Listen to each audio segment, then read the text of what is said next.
You walk into a room. You feel it.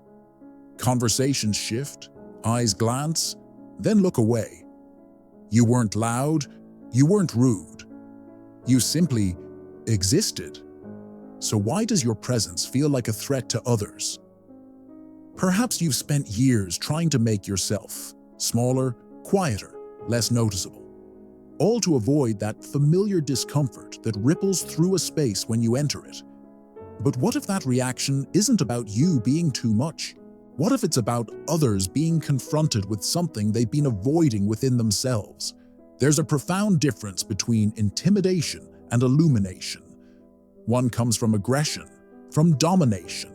The other comes from clarity, from authenticity, from the quiet confidence of someone who has stopped pretending. What if you're not intimidating? What if you simply carry a truth that others aren't ready for? In a world addicted to masks, genuine presence becomes revolutionary. Not because it's trying to be, but because it simply is. Today, we reveal 13 signs that you're not too much. You're just more awake than most. Carl Jung, the renowned Swiss psychiatrist, pioneered concepts that help us understand why authentic people are often misunderstood. Let me briefly explain some key Jungian terms. Archetypes, universal patterns that exist in what Jung called the collective unconscious. Think of them as inherited templates of how humans experience the world. The shadow, the part of ourselves we've rejected or hidden. Not necessarily bad, but what we've been taught is unacceptable. When unacknowledged, we often project our shadow onto others. Individuation, Jung's term for becoming psychologically whole, integrating both conscious and unconscious aspects of ourselves. Projection, when we unconsciously attribute our own unacknowledged traits or emotions to other people. In society, there are people like you, not seeking attention, not performing, to be accepted, who nonetheless cause others to react strongly. Your presence triggers something in them that has nothing to do with what you're doing and everything to do with what you're being. This brings us to the mirror archetype, a person whose energy naturally reflects back to others, the aspects of themselves they've been avoiding. The mirror doesn't judge, it simply reveals. When you embody authentic presence, you become this mirror. Your clarity creates contrast. Your truthfulness highlights falsehood. The next time someone has a strong reaction to you that seems disproportionate, ask yourself, what might I be reflecting back to them that they're not ready to see in themselves? As we explore these 13 signs, remember, causing discomfort in others often means you're living with an integrity that naturally challenges those still hiding from themselves. The first sign: when you speak, your words come from depth, not drama. You've noticed it, how you can say something simple, something true, and watch as the room grows quiet. You weren't being provocative. You were simply speaking from an authentic place. Most conversations swim in the shallow end of human experience. People discuss the weather, complain about traffic, or engage in what Jung would call persona-level interactions. The social mask talking to other social masks. But you've abandoned interest in surface-level exchange. When asked, "How are you?" you might pause, consider the question seriously, and answer with unexpected honesty. Your words carry weight, not because you're trying to sound profound, but because you're unwilling to dilute your truth for comfort. Let me share Maria's experience. During a team meeting, Maria, after listening to complaints about a difficult client, said, "I think what's frustrating me isn't the client's demands, but that I don't believe in the product we're selling them." The room fell silent. Her colleagues looked uncomfortable.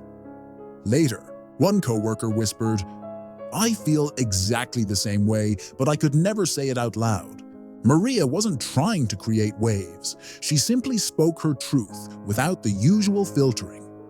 Her authenticity made one person feel seen while making others deeply uncomfortable, because she named what many felt but feared to acknowledge. Think, about a time when your honest words created an unexpected response. What truth were you expressing that others might have been avoiding? The second sign, you ask questions that unsettle. Your questions don't skim the surface, they dive beneath it. When someone shares their achievement, you might ask what the achievement means to them, rather than simply congratulating them. When someone expresses certainty, you might wonder about the opposite perspective, not to disagree, but to explore complexity. Jung believed that growth occurs at the edge of comfort, in the tension between what we know and what we've yet to discover. Your questions naturally create this tension. What are you afraid of? What's the story you tell yourself? What would it mean if you were wrong? Your questions often create a pause where others must confront aspects of themselves they've left unexamined. When your question touches a wound someone has been avoiding, they react not to the question itself, but to the vulnerability it exposes. The next time you're in a conversation, challenge yourself to ask one question that goes beneath the surface. Notice both your own discomfort in asking and how the other person responds. The third sign, you refuse to wear social masks. Jung called it the persona, the face we present to the world. The persona isn't inherently bad. Jung recognized its necessity for functioning in society, but he warned against becoming trapped in it, mistaking the mask for the person beneath. You've discarded many of these masks, not out of rebellion, but out of exhaustion. The energy required to be someone you're not finally exceeded the discomfort of being who you are. So you stopped nodding along to opinions you don't share. You stopped laughing at jokes that don't amuse you. You stopped feigning interest in conversations that don't engage you. Consider James, a corporate lawyer, spent 15 years perfecting his professional persona. Confident, aggressive, always closing deals. After a health scare, he began shedding this mask. In meetings, he started admitting when he didn't know answers. He refused to pretend enthusiasm for clients whose products harmed communities. His colleagues were uncomfortable. Some called him weak. One partner whispered, "We all have doubts, James. We just don't say them out loud. That's the game." But 3 junior associates privately told him his authenticity gave them permission to be more human at work. 2 clients deepened their relationship with the firm, saying they trusted his honesty. James didn't become more intimidating. He simply stopped playing a role everyone had accepted as reality. His authenticity created a mirror that reflected others' performances back to them. The 4th sign, you make the room shift without speaking. You've felt it, that subtle change in atmosphere when you enter a space. The slight pause in conversation, the adjusting of postures, the quick glances exchanged. You didn't announce yourself. You simply arrived with your full presence, and something in the energetic field responded. Jung understood that beyond our conscious communication lies a vast network of unconscious signals. He called this the collective unconscious, a shared psychological structure of archetypes and universal symbols that all humans inherit. Your presence disturbs the carefully maintained equilibrium of denial. You don't need to point out the falsehood in the room. Your authentic being does this automatically, like a tuning fork, altering vibrations. When you enter a room in this integrated state, you don't add pressure. You remove the invisible masks that everyone tacitly agreed to wear. Next time you enter a room and notice the atmosphere shift, pay attention to your own internal state. Are you centered in yourself, neither shrinking nor performing? That quality of presence is what others are responding to. The 5th sign, you're attracted to stillness, not attention. While others chase likes, views, and validation, you seek the quiet corners, the solitary walks, the moments of unobserved contemplation. Jung believed that modern humans suffer from loss of soul. a spiritual disconnection caused by constant external focus that erodes our relationship with our inner world. You understand that true depth grows in silence, not in noise. This preference baffles many around you. In a world that equates worth with attention, your contentment with anonymity seems almost suspicious. Why aren't you on Instagram? You should start a podcast. These suggestions miss a truth about your nature. You're not withholding your light. You're directing it inward, where genuine illumination begins. Elena was always described as intimidating, despite her soft voice and gentle manner. As a writer, she declined podcast interviews and speaking engagements. Colleagues called her standoffish. At a literary conference, a famous author publicly called her out. Elena doesn't join us at the bar. Maybe she thinks she's too good for us. Later, a young writer approached Elena in the hotel garden. May I ask why you're always by yourself? Elena looked at the fountain nearby. Do you notice how we're drawn to this water? Not because it's loud or showy, but because it's consistent, true to its nature. I'm the same way. I don't avoid people. I just need stillness to hear my own thoughts clearly. The writer later confessed, your comfort with solitude made me realize how desperately I'd been performing for approval. You intimidated me because you didn't need what I thought everyone needed, the sixth sign. You become the villain in other people's stories. It happens subtly. People misinterpret your actions, assigning negative intentions where none existed. Your silence is labeled as coldness. Your boundaries are called selfishness. Your self-respect is deemed arrogance.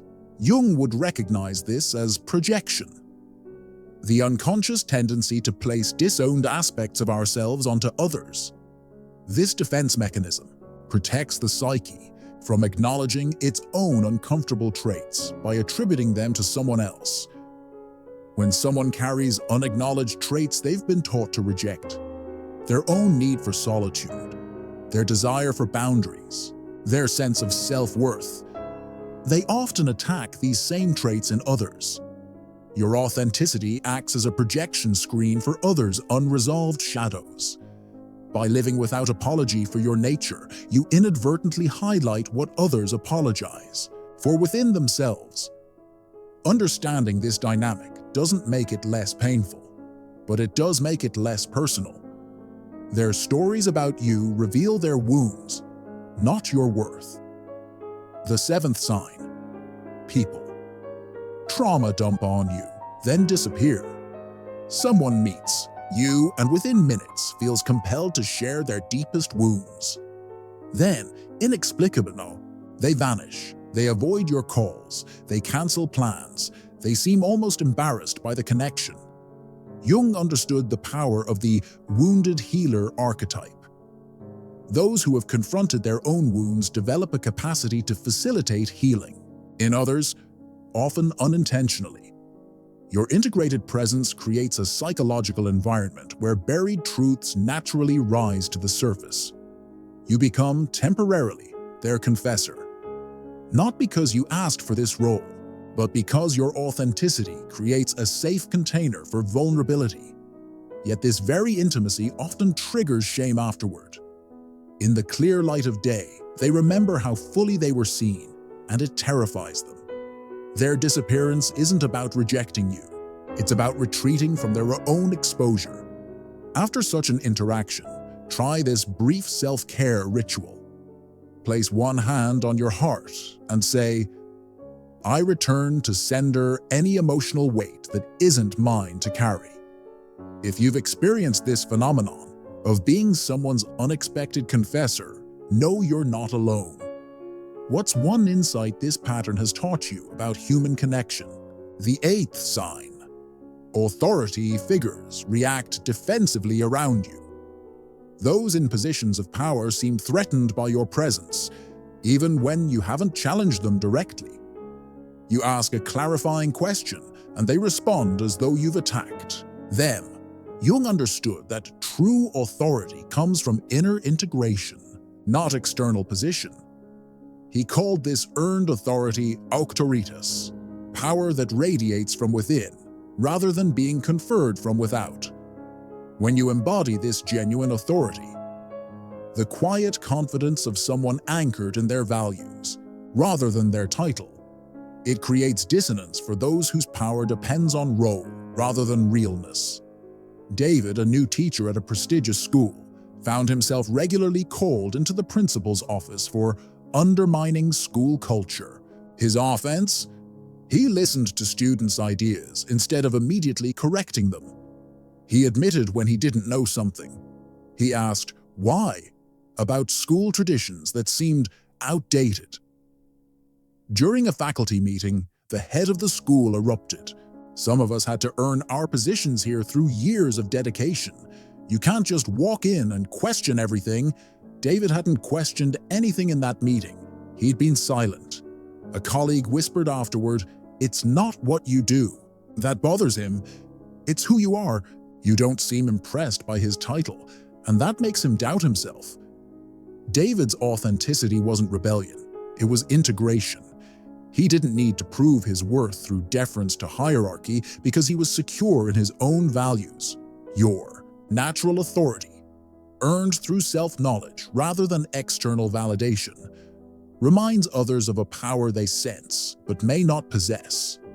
The 9th sign, you're deeply intuitive without trying. You sense the undercurrents in conversations, the tensions beneath smiles, the truth behind carefully chosen words. This isn't a superpower. It's what happens when you stop drowning out your innate perceptiveness. Jung called this intuition, one of the 4 psychological functions through which we process information. Intuition in the Jungian sense isn't mystical. It's a natural way of perceiving patterns beyond what's immediately obvious. Your intuition has been refined by experience, having navigated your own inner landscape, the shadow realms, the defense mechanisms, the hidden motivations.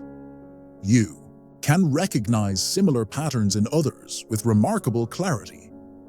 You notice the slight narrowing of eyes that betrays discomfort. You hear the subtle shift in tone that signals deception. You feel the withdrawal of energy that precedes disconnection. These perceptions arrive not as analytical thoughts, but as embodied knowing. Your intuition speaks through sensations, a tightening in your chest, a flutter in your stomach, a sudden clarity. Before important conversations, take a moment to center yourself. Notice not just what's being said, but the physical sensations in your own body. These sensations are often your intuition speaking to you. The 10th sign. You carry the outcast archetype with pride. There was a time when you tried to belong. You contorted yourself to fit into social circles, professional communities, family systems. You laughed at jokes that felt hollow, participated in rituals that seemed empty. And still you remained on the periphery. Not quite rejected, but never fully embraced.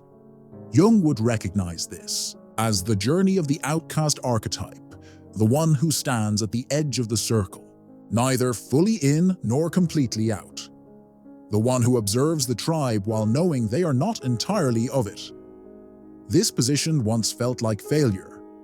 Now you recognize it as freedom. You've stopped apologizing for your differentness. Not with defiance, but with quiet acknowledgement.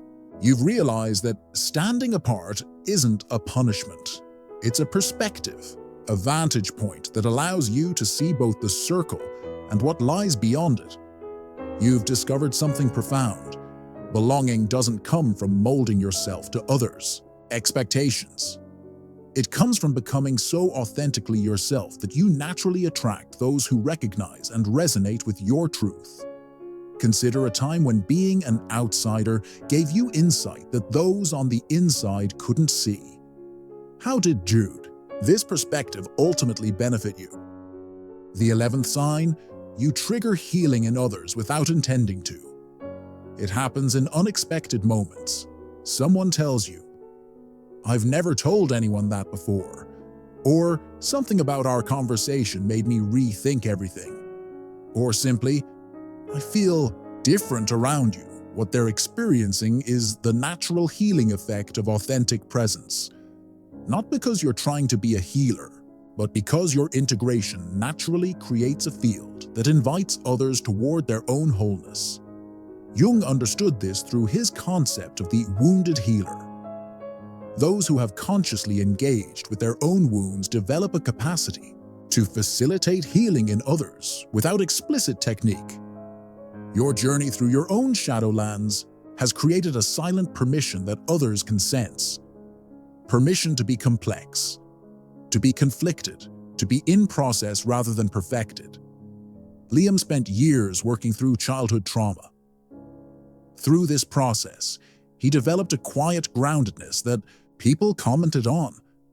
At a dinner party, he found himself seated next to Sophia, an executive known for her perfectionism.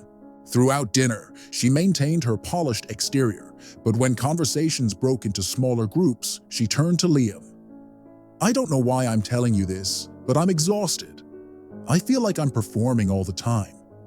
I can't remember the last time I was just myself."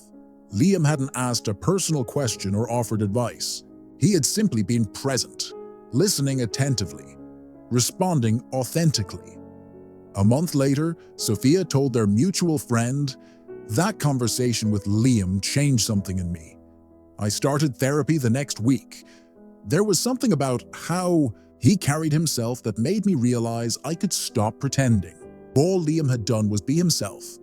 But his comfort with his own humanity became a mirror showing Sophia a possibility she hadn't allowed herself to consider. The 12th sign. You live with questions, not certainties. While others build identities around unwavering positions, you've grown comfortable with ambiguity, not from indecision or lack of conviction, but from the wisdom of recognizing life's inherent complexity. You've learned to say, "I don't know," without shame, to hold contradictory ideas simultaneously, to revise your understanding as new information emerges. Jung valued this capacity, which he connected to holding the tension of opposites. He saw rigid certainty as a defense against the anxiety of not knowing. True individuation requires surrendering the illusion of absolute knowledge and embracing paradox. Your comfort with uncertainty makes you resistant to manipulation. Sales pitches built on false certainty don't sway you. Political rhetoric that reduces complexity to slogans doesn't convince you. You've discovered that meaningful insights often arrive not as declarations, but as questions that open doors to unexplored territories. What if both perspectives contain truth? What might I be missing? What would change if the opposite were true? The next time you find yourself in a heated debate or feeling absolutely certain about something, pause and ask yourself, what would it mean if I'm wrong about this? Sit with any discomfort this creates. The 13th sign. You're not lonely. You're becoming whole. There's a profound difference between loneliness and solitude. Loneliness is the painful awareness of unwanted isolation. Solitude is the conscious embracing of time with oneself, not as deprivation, but as nourishment. You've learned that being physically surrounded by others while abandoning your truth creates the most painful loneliness. And conversely, that being physically alone while fully present with yourself can bring the deepest sense of connection.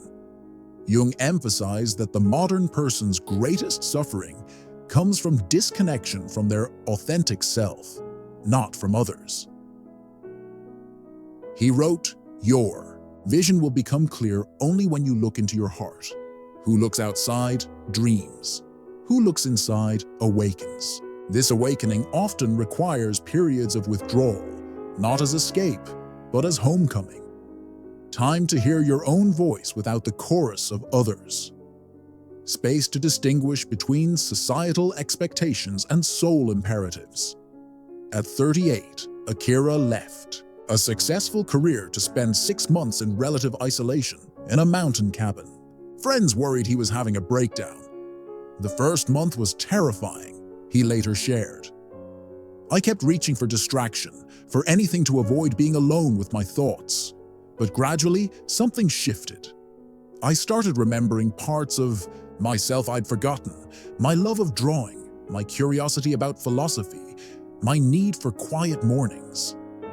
When Akira returned to the city, friends expected him to be desperate for social connection. Instead, they found him more present, more authentic. Before, I was always performing connection but feeling empty, he explained. Now I connect from wholeness rather than need. Akira's journey wasn't about isolation, it was about integration, about gathering fragments of himself that had been scattered by years of external focus. As we draw this exploration to a close, let's return to the wisdom of Carl Jung, who wrote, "The privilege of a lifetime is to become who you truly are." This privilege doesn't come without cost. Walking the path of authenticity means facing resistance, both internal and external. It means being misunderstood, sometimes even vilified, by those uncomfortable with truth. It means standing firm when it would be easier to conform. But the alternative costs more. The slow erosion of self that comes from perpetual compromise, the quiet desperation of a life lived for others' approval, the emptiness of success without meaning, connection without depth, security without growth.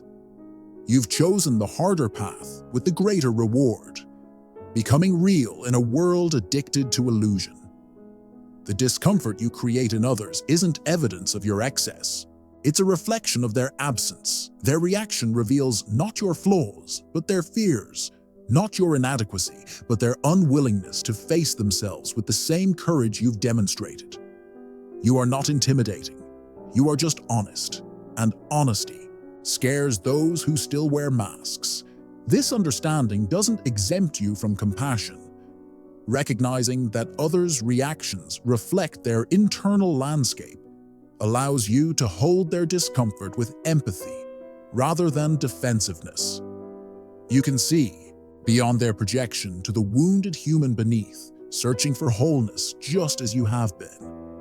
The journey of individuation isn't about separation from others. It's about connecting from authenticity rather than adaptation. It's not about elevating yourself above the collective, but about bringing your unique gifts fully into it. As you continue to embody this integrated presence, you'll discover something remarkable. The very qualities that once seemed to isolate you eventually attract those ready for depth, for truth, for genuine connection. Your authenticity becomes a beacon for others walking a similar path.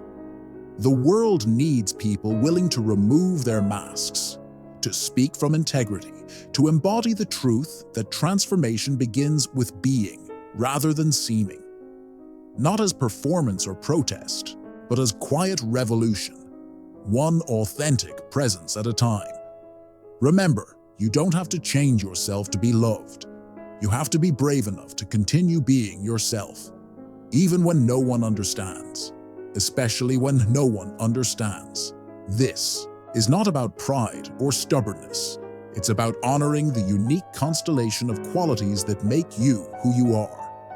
It's about trusting that your authentic expression matters, that your perspective enriches the whole, that your truth, spoken with compassion, creates space for greater honesty in others. You're not a mirror intended to make others uncomfortable. You're a light revealing the possibility of living without pretense. Some will turn away, preferring shadow. Others will recognize in your authenticity a path they've longed to walk themselves. Let them go or come as they must. Your task remains the same: to continue the journey of becoming fully yourself. Not perfect, not finished, always evolving, always integrating, always moving toward greater wholeness. This is the hero's journey Jung described, not conquering external dragons, but reconciling internal divisions, not achieving worldly power, but embodying authentic presence, not escaping, darkness, but bringing it into relationship with light. You're already on this path. These 13 signs confirm it. The discomfort you sometimes create in others isn't failure. It's evidence of your success in refusing the collective trance of conformity. Trust this process. Trust your journey. Trust the wisdom that's guiding you toward greater integrity, even when, especially when, it leads you away from conventional approval. You are not too much. You are not lacking. You are becoming whole in a fragmented world. And that wholeness, simply by existing, offers others a glimpse of what's possible when we find the courage to remove our masks. Take a moment each evening for the next week to ask yourself these 3 questions. When did I feel most authentic today? When did I compromise my truth to make others comfortable? What would one small step toward greater authenticity look like tomorrow? This brief reflection can help anchor these concepts in your daily experience, turning insight into embodied wisdom. The goal isn't perfection, but progress. Each small act of authenticity builds upon the last until living from your center becomes second nature rather than conscious effort. If this video spoke your truth, I'm curious, which sign resonated most with your experience? Drop it in the comments. Not for validation, but so others can see. They're not alone, and neither are you. Has there been a moment when you realized your intimidating presence was actually your authenticity triggering someone else's unresolved wounds? That story might help another viewer make sense of their own experience. If you found value in these insights, consider sharing this video with someone who's been labeled too intense throughout their life. Your share might be the permission they need to stop apologizing for their depth. Subscribe for more Jungian reflections, and remember, you don't need to make yourself smaller to make others comfortable. The world doesn't need your shrinking. It needs your expansion into the fullness of who you truly are. Thank you for your presence and your willingness to walk the courageous path of authenticity. Until next time, keep seeing through the masks, including your own.